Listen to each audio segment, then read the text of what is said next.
Finish to the next chapter of that, and then I'm gonna take a break just because talking is a lot. So, I really like that color. You're not sure where we found that giant rubber ball of a costume, but it makes the room look rather jolly. Mark happily introduces you to a variety of party entities. You hadn't thought of hipsters and punks as necessarily science fiction fans, but a surprising number of them recognize your costumes, even though their own costumes tend to the classics and characters from 60s counterculture. They all read Mark's article and are very impressed with you and Artemis. You like how friendly this community is, though you're dismayed at how many of them boast that they're bad at math. Something smells heavy and sickly sweet. You think it might be pot. Pretty gutsy given what Mark told you about the drones constantly looking for evidence of drugs. Let's find who's smoking it. Ignore it. I politely excuse myself from the party. I'm gonna ignore it. You decide it isn't any of your business, and politely ignore the smell as you mingle with the more lawful guests. But about a half an hour later, you hear someone downstairs yell, "Shit, drones!" A Chinese plague of quadcopter drones flies into the party. The partygoers start to scream and run for the doors. One man in horn-rimmed glasses accidentally bumps into a drone, and a small wand whips out from the thing and tases him. Let's get out of here. Artemis jammed the control signals with a radio burst. Artemis attack. And probably do the radio burst just in case. A high-pitched whine mingles with the buzzing of the drones, and suddenly you can hear television sets and computers turning on and off throughout the house. The drones in the room begin to falter and tilt, then they right themselves. Artemis cries out, holding rare humanoid hands to her head. Apollo, they're doing the same thing back. It hurts. Okay, let's get out of it. Artemis attack. You can take them. Keep trying to jam them, Artemis. Get creative. You make a run for it, grabbing Artemis under one arm. Thankfully, your costume sufficiently confused the drone's facial recognition that the feds never send anyone after you. The next day, you read online that there was a drug bust later that night at the party, and Mark was among those arrested. When you explained to Artemis what happened, she asked, "But why did Mark's friends disobey the rules?" "I think some people just can't pick their battles," you say. "They see something they don't agree with, and they can't help but fight." Artemis nods. "I try to understand instead of fight. Plus empathy minus autonomy minus military." The next day you get a call from your mother. Oddly, she chooses not to use video at all. "Apollo, I have some bad news for you," she says, and there's a heaviness in her voice that you've never heard before that fills you with dread. You're completely unprepared for what comes next. Your father passed away last night. Your father's funeral is a simple graveside affair with just a few attendees. The casket is sitting on a metal gurney next to the hole into it, which it will eventually be lowered after everyone has gone. There is no trappings of any faith, since your father was not religious himself, nor did he have many close friends, but the ones you know came. You find yourself sitting in front row next to Artemis, who is not explicitly invited, but was not explicitly prohibited either.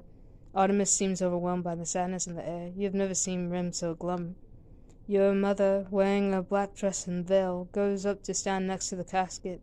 "It's not often that my English degree comes in handy, as Bill would have been quick to point out," she says with a wry smile. "But on a few occasions I find none of my own words seem sufficient, so I'd like to begin with a favorite passage of ours." She begins, "Full fathom 5, thy father lies. To everything there is a season. Do not despise death, but be well content with it." Maybe I'm gonna go with "To everything there is a season. To everything there is a season, and a time to every purpose under heaven. A time to give birth, and a time to die. A time to plant, and a time to uproot. A time to kill, and a time to heal. A time to tear down, and a time to build. A time to weep, and a time to laugh. A time to mourn, and a time to dance." Like, choice games, honestly, they think a lot about their stuff, so I highly recommend checking out what they have. Mom clears her throat. Bill was never one for religion, but I do feel a little guilty quoting Elasticles over him.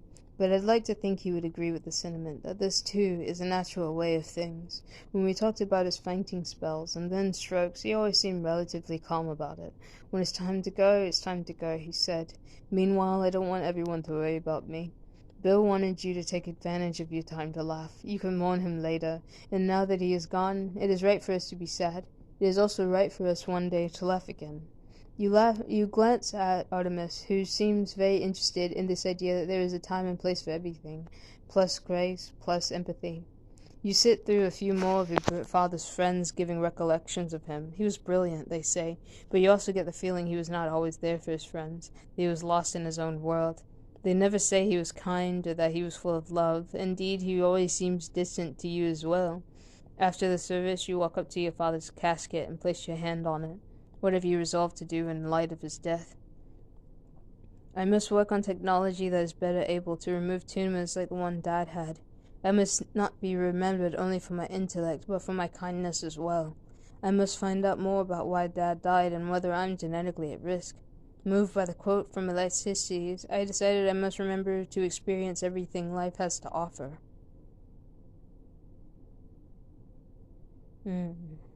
I really would go with I must not be remembered only for my intellect, but for my kindness as well.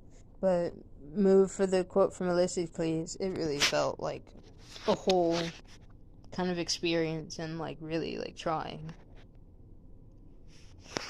You have concentrated too hard on robots at the expense of the rest of life, you decide. To everything there is a season. There is a time for robots and a time for other things. You decide you will pay more attention to the world around you. Remember the checklist stat screen for changes to humanity and relationship stats, which are not reported in the text. You decide not to let that's passing deter you. Next. Monday is your first official day of full-time employment at U.S. Robots, and Josh greets you at the glass door of the new office in Cupertino. A photographer looking in the hedges immortalizes your handshake, plus fame. The press compares your partnership with Josh to that of Steve Jobs and Steve Wozniak, or Larry Page and Sergey Brin, but those would be understatements. The home computer and internet search would prove to be nothing compared to the impact of intelligent robots. Chapter 4, Captains of Industry, is the next one. And we're going to look at our stats. Year 2021, 26-year-old Apollo Hayes. My humanity is 88%. Fame is 6. Wikipedia page. 3 is wealth and disposable income. The romance is Ellie. Artemis is 8 in autonomy. 8 in military. 19 in empathy. Grace is 15. The relationship with Ziegler is bad at 32%. Ellie is great at 86%. Josh is very good at 67%. Mark is great at 85%. Tammy is great at 88%. And here is the summary of completed chapters.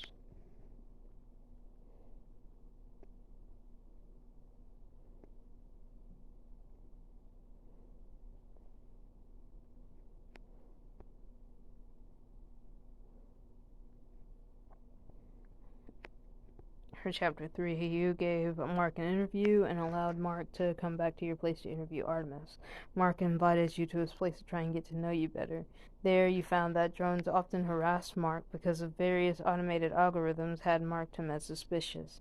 Mark wrote an article that was generally positive about you and Artemis. Mark's article attracted the attention of one robot obsession, 1987, known in real life as Tammy Cooper. When you met up over coffee, she told you that she used to do classified robotics work for a government lab, but left because she couldn't tell what nefarious purpose the technology would be used for. Shortly thereafter, your father passed away. Moved by your mother's reading Ecclesiastes, you resolved to not get so wrapped up in robots that you let the rest of life pass you by. You joined Josh at U.S. Robots as chief scientist. Ellie had already volunteered to be your first employee. Alright, so now we're at chapter 4. I'm gonna end it here, and then we will continue at another time. Thank you, hope these good days and all.